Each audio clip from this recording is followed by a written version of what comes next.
존경하는 국민 여러분, 재외 동포 여러분, 문희상 국회의장님을 비롯한 선배 동료 의원 여러분, 이낙연 국무총리 및 국무위원 여러분, 전북 군산 출신 바른미래당 원내대표 김관영 의원입니다. 먼저 2019년 들어서 두 달이 훌쩍 지난 지금에서야 올해 첫 국회가 열리게 된 점에 대해서 국민 여러분께 진심으로 죄송하다는 말씀을 드리면서 오늘 교섭단체 대표연설을 시작하겠습니다.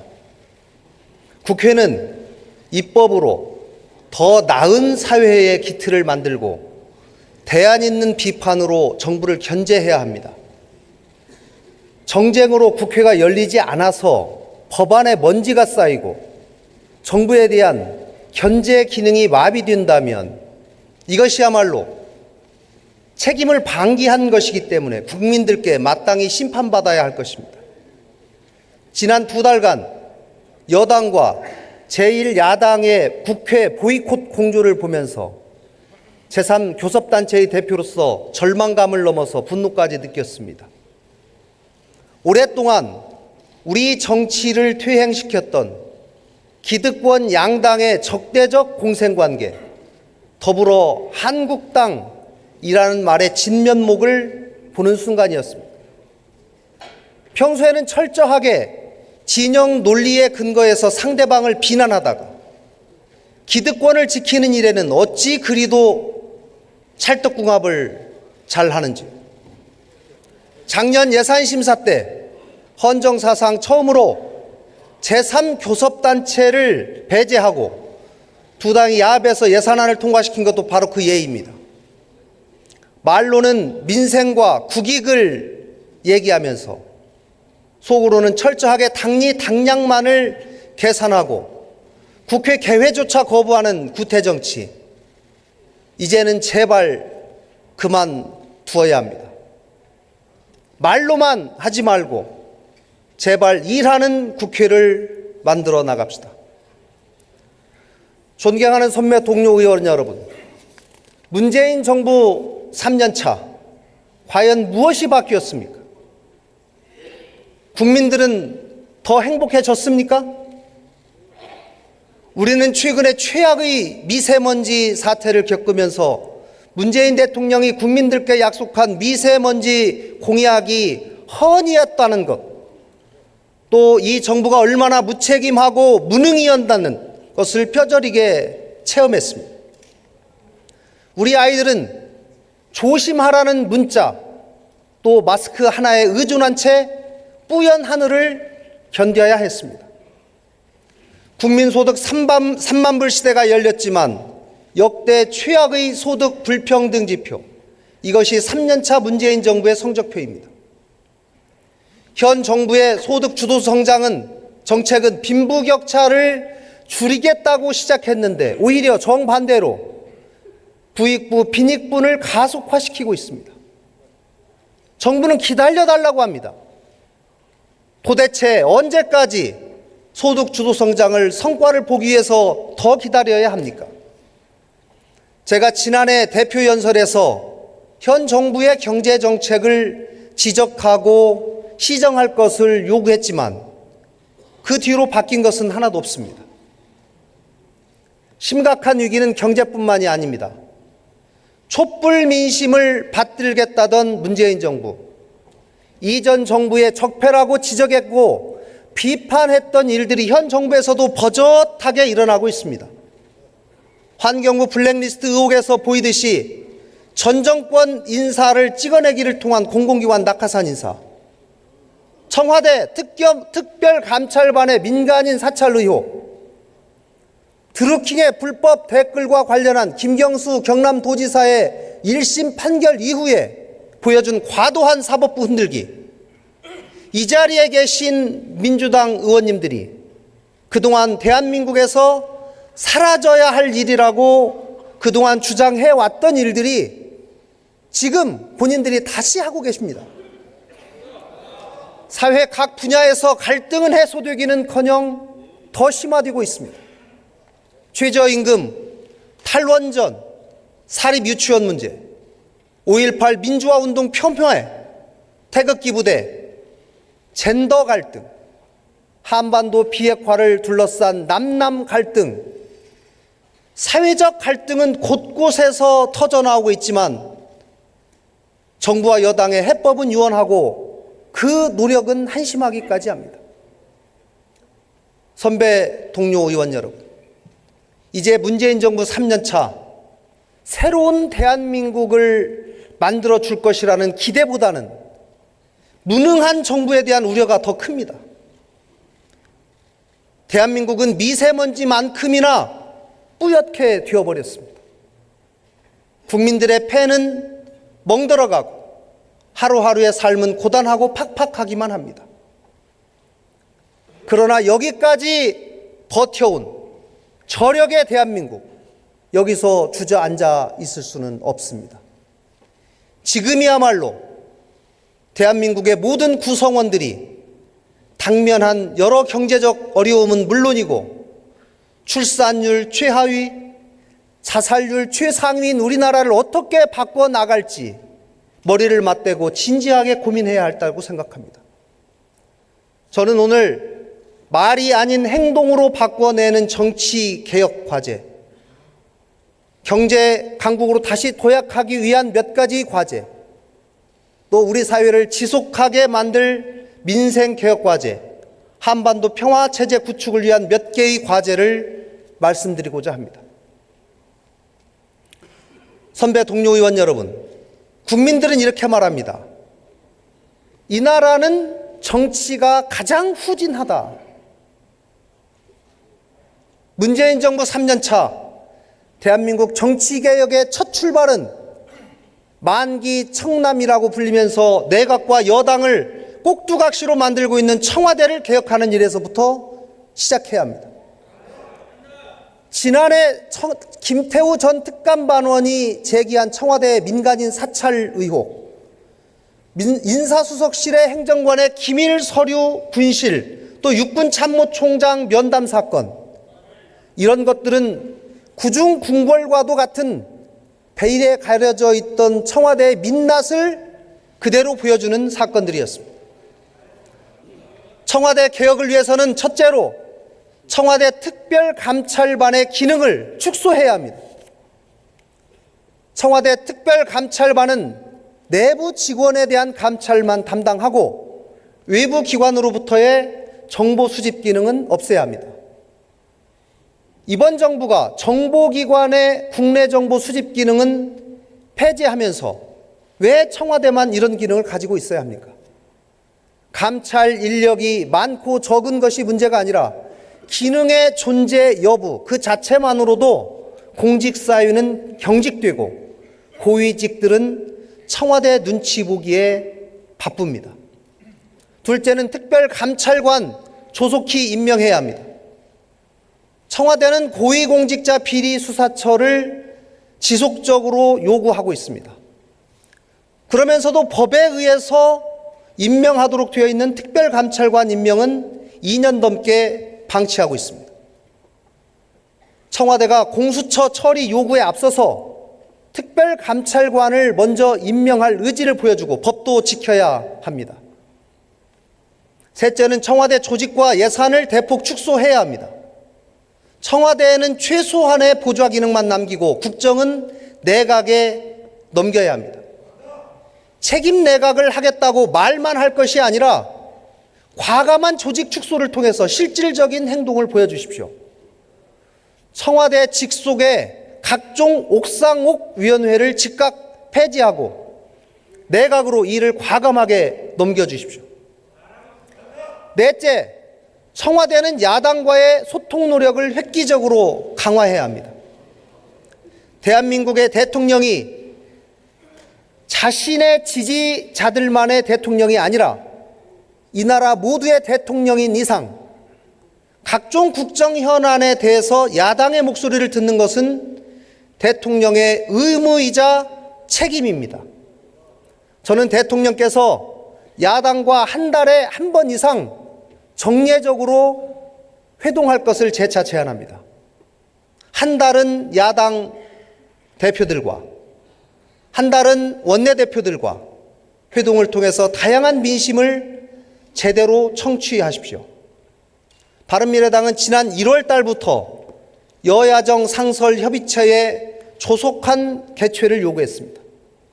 전국의 많은 현안들을 한 테이블에 올려놓고 여야 간 빅딜을 통해서 국정 운영할 것을 수차례 요구했습니다.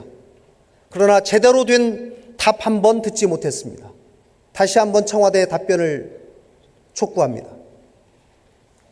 존경하는 선배 동료 의원 여러분, 바른미래당은 지난해부터 세 차례에 걸쳐서 문재인 정부의 낙하산 인사 현황을 전수조사했습니다. 이전 정부에 대해서 민주당이 그렇게 비판했던 낙하산 인사, 문재인 정부 역시 낙하산 인사만큼은 데칼코마니처럼 다를 바 없었습니다. 하루에 한 명씩 낙하산 인사를 임명했습니다. 청와대와 집권 여당이 부끄러워해야 한다고 생각합니다. 논공 행상도 정도가 있어야 합니다. 과연 이 정부의 공정한 인사 시스템이 있는지 의심스러울 정도입니다. 공공기관이 민간 기업에 비해서 경쟁력이 떨어지는 이유가 비단 공공기관의 고유한 특성과 업무 영역 때문만은 아닙니다. 전문성이라고는 눈 씻고 찾아봐도 볼 수 없는 인사들이 공공기관의 사장이 되는데 어떻게 경영이 제대로 될 수 있겠습니까?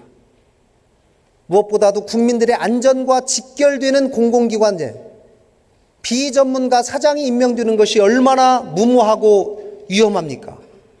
지난해 지역 난방 사고와 강릉 KTX 사고에서 우리는 목도했습니다. 같은 식구를 채용하고 연고주의 채용, 이러한 채용 비리의 싹 역시 낙하산 인사로 인해서 더 심해지는 것이 현실입니다. 문재인 대통령께 촉구합니다. 그간에 이루어진 무차별 투하 낙하산 인사에 대해서 국민들께 사과하시고 남은 임기 동안 하나하나 바로 잡아 나가십시오. 또 대통령께 간절하게 호소합니다. 내 사람이 먼저다. 내 사람만이 잘할 수 있다는 생각은 그래야 내 정권이 안전하다라고 하는 보신주의와 다를 바가 없습니다.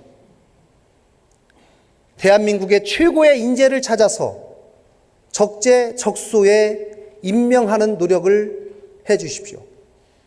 존경하는 선배 동료 의원 여러분, 인사정책과 관련해서 우리 국회가 할 일도 있습니다. 며칠 내로 7명의 국무위원 후보자들에 대한 인사청문회가 있을 것입니다. 철저하게 검증하되 국회의 권위를 살릴 수 있는 인사청문회를 만듭시다. 꼭 필요한 도덕성 자질은 철저하게 검증하되 정책 수행 능력의 검증에도 국회가 더 힘을 써야 합니다. 아울러 인사청문제도 역시 개선해서 매듭져야 합니다. 인사청문회 결과와 무관하게 대통령이 임명할 수 있는 제도를 바꿔야 합니다. 인사청문회 결과가 실질적으로 대통령의 판단을 기속할 수 있도록 제도를 개선해야 합니다. 여야가 책임감을 갖고 이 문제를 매듭할 것을 촉구합니다. 존경하는 선배 동료 의원 여러분, 지난해 국회는 오랫동안 국회의 특권으로 인식되어져 왔던 국회의 특수활동비를 바른미래당 주도로 실질적으로 사실상 폐지했습니다. 올해는 두 번째 국회의원 특권 내려놓기 차원에서 국회의원의 이해충돌 방지 입법을 제안합니다. 입법기관으로서 국회의원의 권한은 국민에게 위임받은 것입니다. 적법한 사용은 물론이고 도덕적으로도 높은 기준이 요구됩니다. 그런데 최근 우리 국회의원들의 권한이 어처구니 없는 그런 사용되는 사건들이 일어나고 있습니다. 얼굴이 화끈거릴 정도입니다. 부동산 투기 의혹, 또 재판 청탁, 이런 것은 국회의원으로서는 상상할 수도 없고 해서는 안 되는 일입니다. 국회 윤리위원회에 엄정한 판단을 촉구합니다. 스스로 자정하지 못하는 조직은 국민의 신뢰를 얻을 수가 없습니다. 실체적 진실에 대한 검찰의 철저한 수사를 촉구합니다. 국회는 이와는 별도로 입법적 의무가 또 있습니다. 19대 국회 김영란법 제정 당시에 반영하지 못했던 이해충돌 방지 관련 부분을 이번 20대 국회에서는 반드시 개정해서 마무리해야 합니다. 존경하는 국민 여러분, 선배 동료 의원 여러분, 20대 국회 개원 때부터 우리는 민심 그대로의 선거제도를 도입해야 한다는 시대적 과제를 확인했습니다. 국민들이 보내준 지지대로 국회의 의석수를 가지지 못했던 뼈아픈 과거가 있습니다. 그런데도 이대로 선거제도를 그대로 두시겠습니까? 이제는 결단하고 정치개혁의 새로운 장을 열어나가야 합니다. 이번 선거제도의 핵심은 국민 한 명 한 명의 투표가 사표가 되지 않고 국회 구성에 정확하게 반영되도록 하자는 겁니다. 작년 12월에 올해 1월 말까지 선거제도 개혁을 마무리하자고 여야 5당 대표가 합의를 했습니다마는 여전히 답보 상태입니다. 자유한국당은 이제껏 선거제도 개혁 논의에 매우 소극적이고 비협조적이었습니다. 그러다가 소위 패스트트랙 압박이 있자 그제서야 며칠 전에 비례대표제 폐지하겠다, 지역구를 270석으로 확대하겠다는 안을 내놓았습니다. 그러나 이러한 안은 그동안 몇 개월 동안 국회의 정치개혁 특별위원회에서 논의되어 왔던 것과는 전혀 다른 내용입니다. 또 헌법에 명시되어 있는 비례대표제를 없애는 것으로서 이건 위헌적 발상입니다. 선거에서의 사표를 더 증가시킵니다. 반개혁적이고 반민주적인 억지안입니다. 최근 민주당이 당론으로 권역별 연동형 비례대표제를 내놓았습니다. 지역구와 비례대표 비율을 3대1로 하겠다는 입장입니다. 바른미래당은 비례성과 대표성을 가장 잘 반영할 수 있는 단일안을 만들고 그 단일안이 만들어진다면 빠른 시간 내에 패스트트랙 절차를 진행하고자 합니다. 선거법을 패스트트랙으로 지정한다고 하더라도 330일 이후에 표결할 수 있을 뿐 최종적인 법안을 의결하는 것은 아닙니다. 저는 패스트트랙 절차 돌입하는 것이 여야 간 합의 처리를 위한 신속한 협상의 촉매제가 되기를 희망합니다. 또 그렇게 되도록 최선을 다하겠습니다. 자유한국당이 연동형 비례대표제 개편을 위해서 전향적인 자세를 가질 것을 다시 한번 강력하게 촉구합니다. 선배 동료 의원 여러분, 최저임금과 관련해서 지난해 우리 사회는 정말 지독한 갈등을 겪었습니다. 2년간 29%나 급격하게 오른 최저임금이 우리 경제에 어떤 영향을 주었습니까? 최악의 소득 불균형 지표, 일자리 지표, 제조업 침체에서 우리는 확인했습니다. 더 이상 손으로 하늘을 가려서는 안 됩니다. 현실을 직시하고 정책 방향을 과감하게 전환해야 합니다. 얼마 전 정부는 최저임금 결정구조를 개편하겠다고 안을 내놓았습니다. 바른미래당이 지속적으로 주장해왔던 내용입니다. 다소 늦었지만 그 방향성에 대해서 평가하고 지지합니다. 그러나 지금은 2년간 급격하게 인상된 최저임금을 감안해서 숨 고르기가 꼭 필요한 때라고 저는 생각합니다. 저는 내년도 최저임금만큼은 올해 수준으로 동결할 것을 제안합니다. 그래서 임금을 지급해야 하는 기업들의 숨통을 열어주고 급격한 임금 인상에 대한 적응 기간을 주어서 기초 체력을 회복하도록 도와줘야 합니다. 그리고 나서 1년 후에 경제 상황을 보아서 최저임금 인상 수준을 다시 정할 것을 제안합니다. 이에 대한 대통령과 정부 또 국회, 특히 노동계의 결단을 촉구합니다. 탄력근로제와 선택근로제의 단위기간 확대, 또 도입요건 완화도 시급히 해결해야 할 문제입니다. 업종의 특수성을 외면한 획일적인 주 52시간, 이것은 기업과 노동자 모두 사실상 법을 어기게 되는 상황을 초래하게 됩니다. 유연근로제는 사용자뿐만 아니라 일과 생활을 양립해야 하는 노동자에게도 유익한 제도입니다. 이를 확대하기 위한 제도적 보완을 이번 3월 국회에서 반드시 매듭 지을 것을 요청합니다. 바른미래당은 국내외 기업할 것 없이 국내 투자를 지금 꺼리고 있습니다. 기업 투자에서 가장 중요한 요소인 노동과 관련한 제도의 예측 가능성입니다. 그 예측 가능성을 높여줘야만 한다는 절박한 마음으로 이 문제를 최우선적으로 해결해 내도록 하겠습니다. 존경하는 국민 여러분, 선배 동료 의원 여러분, 문재인 정부가 처음부터 강조한 소득주도 성장은 사실상 실패로 막을 내렸습니다. 최악의 일자리 통계, 또 많은 경제 관련 지표들이 지난 2년간의 경제 상황을 명백하게 보여주고 있습니다. 재정을 투입해서 공공부문 일자리를 늘리겠다.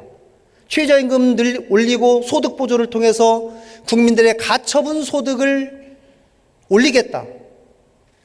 그러나 제대로 작동되지 않습니다. 시장에서 경쟁 없이 공으로 얻어진 것들은 지속성을 가질 수가 없습니다.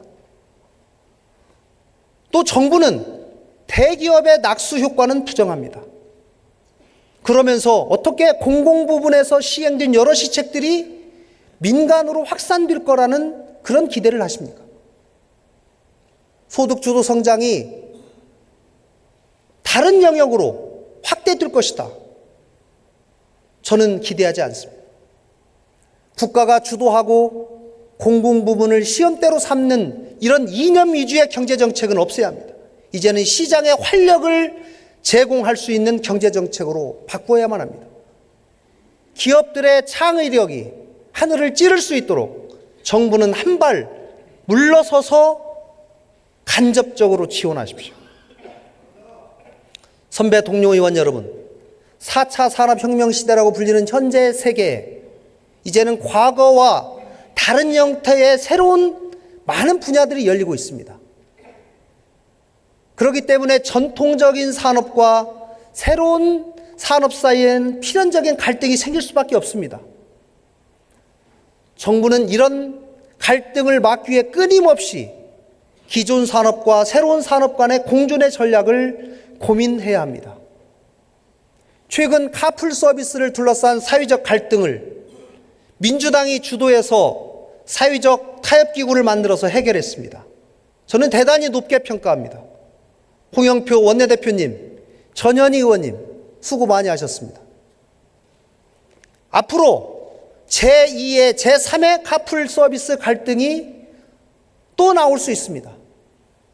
우리 정부가 충분히 대비하지 않는다면 언제든지 다시 날 수 있기 때문에 철저히 대비해 나가야 합니다.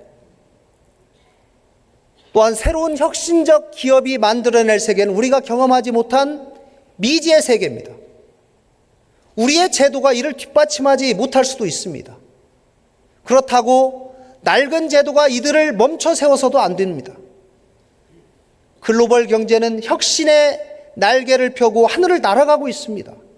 그런데 우리가 우리 안에 갇혀서 도움닫기도 못한다면 이거는 극복해야만 하는 것입니다. 존경하는 이낙연 국무총리님, 국무위원 여러분, 급변하는 국제경제의 흐름 속에서 우리 행정에게 가장 요구되는 큰 과제는 바로 규제 혁신입니다. 정부가 과감한 결단을 내려야 합니다. 현대 국가에서 정부의 권한은 때로는 입법을 초월합니다. 법률이 제정된 후에 각종 행정 입법의 수립과 집행하는 과정에서 굉장히 많은 규제가 생겨납니다. 불필요한 규제는 과감한 철폐가 되어야 합니다. 국회의 입법에만 매달릴 것이 아니라 행정 입법에 보다 과감하고 유연한 해석과 적용을 통해서 현장의 요구를 적극 수용해야 합니다. 또 공무원들의 복지 부동을 깨우고 적극적인 행정의 토대를 만들어 주십시오. 또 기업의 새로운 도전이 끊임없이 일어날 수 있도록 규제 샌드박스를 넘어서서 네거티브 규제 도입에도 정부가 적극 나서 주십시오. 선배 동료 의원 여러분, 규제 혁신 문제에서는 입법부도 저는 반성해야 할 점이 있다고 생각합니다. 우리가 정부에다가는 규제 혁신을 요구하면서도 국회에서는 제대로 검증하지 않은 채 엄청난 양의 규제 법안을 또 한편으로는 양산해내고 있습니다. 저는 국회에 규제 법안이 제출된 경우에 법안 심의 단계에서 이 규제가 경제에 어떻게 영향을 미치는지를 의무적으로 평가하고 분석하는 절차를 마련해야 한다고 생각합니다. 또 이러한 업무를 전담하는 조직을 국회 내에 신설할 것을 제안합니다. 존경하는 국민 여러분, 선배 동료 의원 여러분, 최근 5.18 민주화 운동의 역사적 가치에 대한 폄훼 사건이 민간 영역은 물론이고 우리 국회에서도 있었습니다. 그 여파가 아직도 지속되고 있습니다. 심각한 우려를 표합니다. 이뿐이 아닙니다. 탈원전 정책, 국민연금 제도 개편안, 대입제도 여전히 오락가락합니다. 제가 지난해 9월 교섭단체 대표연설에서 이미 이 부분에 관한 대책을 지적했지만 그 이후에 어떠한 진척도 없습니다. 또 한반도 비핵화, 최저임금 탄력근로제, 워마드와 일베의 갈등, 가짜뉴스를 둘러싸고 있는 미디어 환경에서의 갈등, 이러한 우리 사회의 많은 갈등의 진원지가 있습니다. 이러한 갈등들은 우리의 일상을 위협하기도 합니다. 지독한 갈등 사회, 저는 지금의 대한민국의 모습이라고 생각합니다. 사회적 갈등은 국가적으로도 엄청난 손해입니다. 그럼에도 우리 정부와 여당은 속 시원한 해답을 내놓고 있지 못합니다. 내 편과 네 편을 가르고 나의 생각과 다른 집단을 매도하고 심지어 국가의 정책마저도 집단의 이해에 맞춰서 재단하고 비난하기까지도 합니다. 현 정부 들어서 갈등이 해소되기는커녕 오히려 더 증폭되고 있습니다. 저는 20대 국회가 꼭 마무리해야 할 과제로서 사회적 갈등을 해소할 수 있는 법률, 이것을 제정할 것을 제안합니다. 지독한 갈등의 사회를 다양성이 존중되고 통합되는 사회로 만들기 위해서는 이 법이 꼭 필요합니다. 국회가 입법으로서 전 사회적인 갈등 관리 체계를 만들어야 합니다. 또 정부는 이를 책임 있게 시행함으로써 불필요한 사회적 비용을 줄여나가고 통합의 대한민국을 만들어내야 합니다. 존경하는 선배 동료 의원 여러분, 국회 미래연구원에서 올해 초 3,000명의 국민을 상대로 3년 후 미래 한국 사회에 대한 전망조사를 했습니다. 미래에 가장 위협적인 것이 기후와 인구라는 결과가 나왔습니다. 결국 미세먼지, 저출산, 자살, 이런 문제라고 생각합니다. 우리는 얼마 전 최악의 미세먼지 사태를 경험했습니다. 저출산, 합계 출산율이 0.98%에 불과합니다. 지난해 자살률은 OECD 1위입니다. 연간 12,000명의 시민들이 자살로 생을 마감하고 있습니다. 이것은 더 이상 미래의 위협이 아니라 이미 우리 옆에 있는 심각한 위기입니다. 오래전부터 시작됐습니다. 미세먼지 대책, 저출산 해소, 자살 예방, 여기에 여야의 당리당략이 어디가 있습니까? 또 이념이 어떻게 있을 수 있겠습니까? 저는 이 세 가지 대책을 위해서 반드시 국가적 목표를 정하고 이를 추진하기 위한 범국가적 기구를 만들 것을 제안합니다. 존경하는 선배 동료 의원 여러분, 문재인 대통령은 지난 2017년 대선 공약하면서 푸른 대한민국을 만들겠다, 미세먼지 30% 감축하고 종합관리대책 만들겠다, 대통령 직속기구 만들고 한중 정상급 의제로 격상하겠다, 이렇게 네 가지 공약을 하셨습니다. 그러나 구체적으로 실천된 것 하나도 없습니다.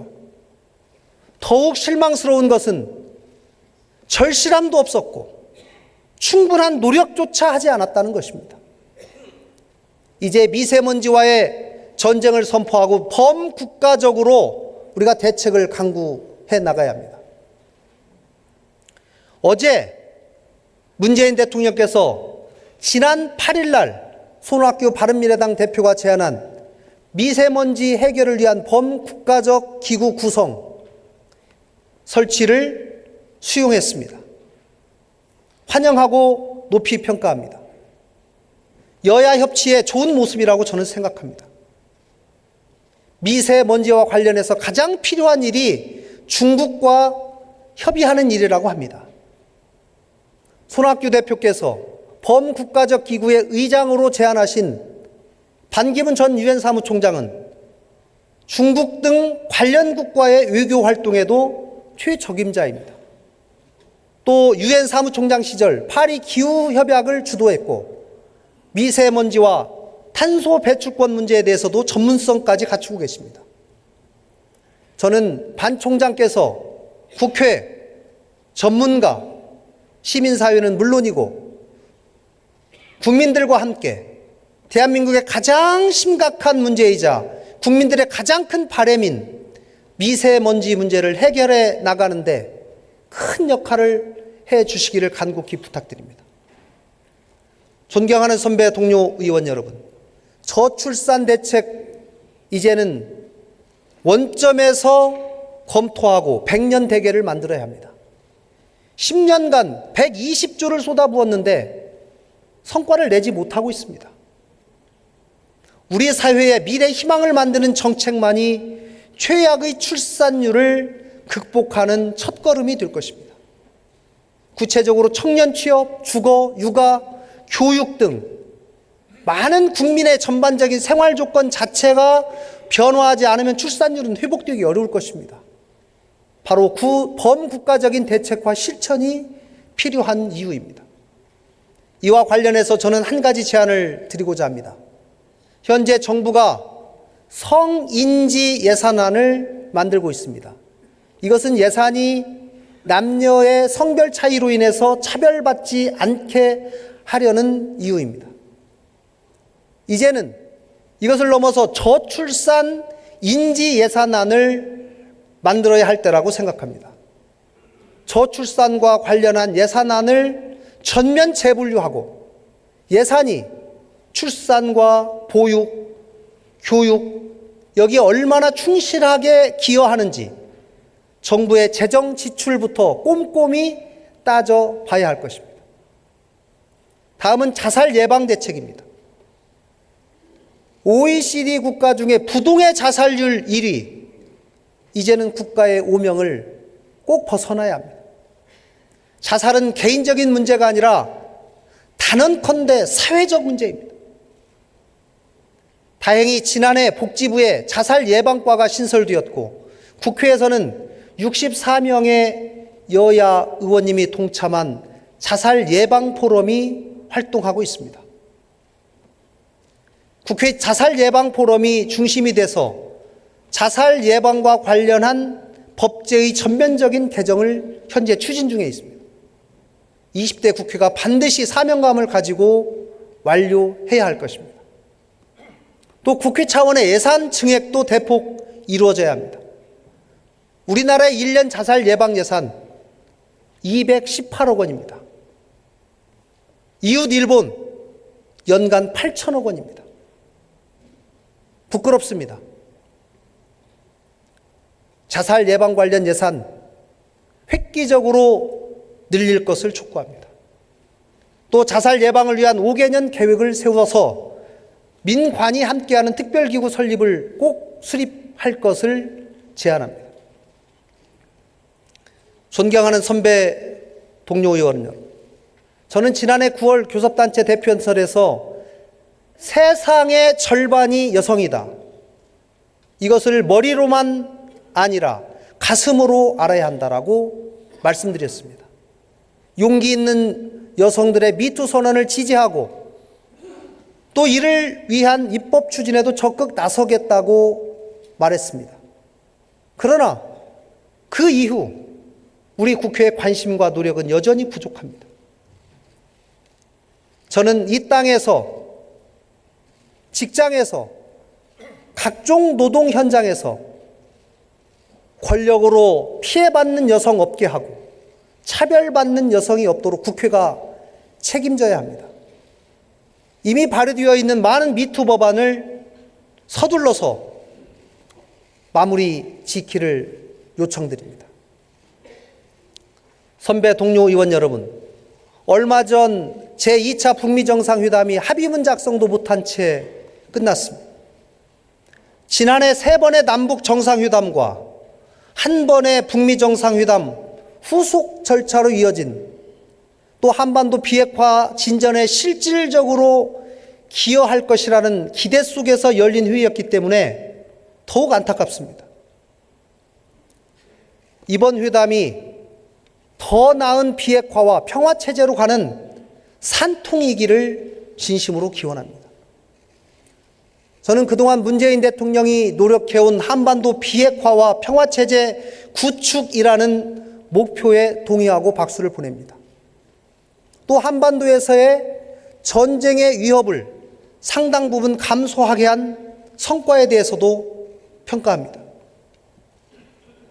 한반도 비핵화와 평화체제 구축은 큰 방향에서는 옳습니다. 또 우리가 지향해야 할 과제입니다. 그러나 절대 서둘러서는 안 됩니다.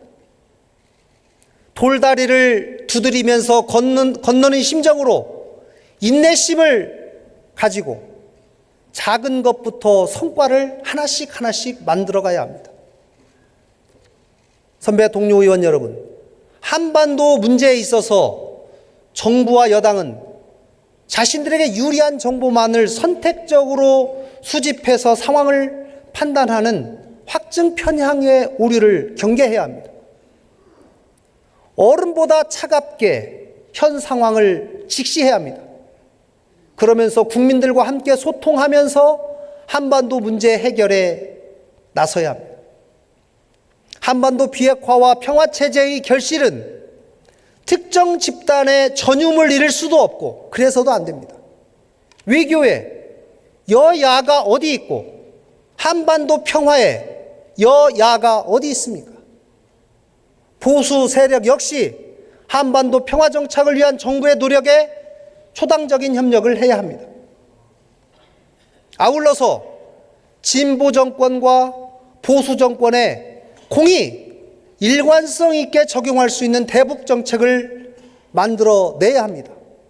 그러기 위해서는 정부의 좀 더 유연하고 적극적인 소통 노력을 저는 촉구합니다. 정부는 트럼프 미국 대통령이 언급한 영변 외 지역의 대규모 핵시설을 포함한 완전한 비핵화에 대한 북한의 확실한 의지 표명, 실천적 행동 약속을 촉구해야 합니다.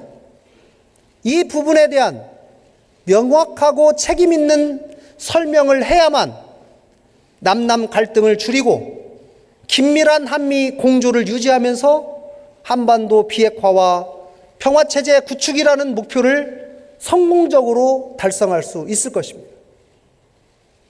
굳건한 안보태세의 유지를 위한 한미 연합훈련에 대해서도 앞으로 정책 방향을 제대로 잡아야 합니다. 트럼프 대통령이 비용 문제를 들어서 한미연합훈련에 소극적인 태도를 보이고 있습니다. 저는 이 부분이 우리 안보태세 확립에 얼마나 중요한지, 또 주한미군의 방위비 협상과 실제로 관련이 있는지 여부 등에 관해서 긴밀하고 면밀한 분석을 해야 한다고 생각합니다. 고도의 외교 능력이 요구되는 시점이라는 점을 다시 한번 강조합니다. 존경하는 국민 여러분, 재외 동포 여러분, 문희상 국회의장님과 선배 동료 의원 여러분, 이낙연 국무총리 및 국무위원 여러분, 20대 국회 남은 1년에 우리가 과연 무엇을 해야 할지 진지하게 생각해 봅시다. 정부와 여당은 당리당략을 떠나서 이번 20대 국회가 대한민국의 바른 미래를 위해서 무엇을 해야 하고 할 수 있는지 냉정하게 판단해야 합니다. 그리고 그 목록을 만들어서 야당에게 제출하고 협조를 요청하십시오.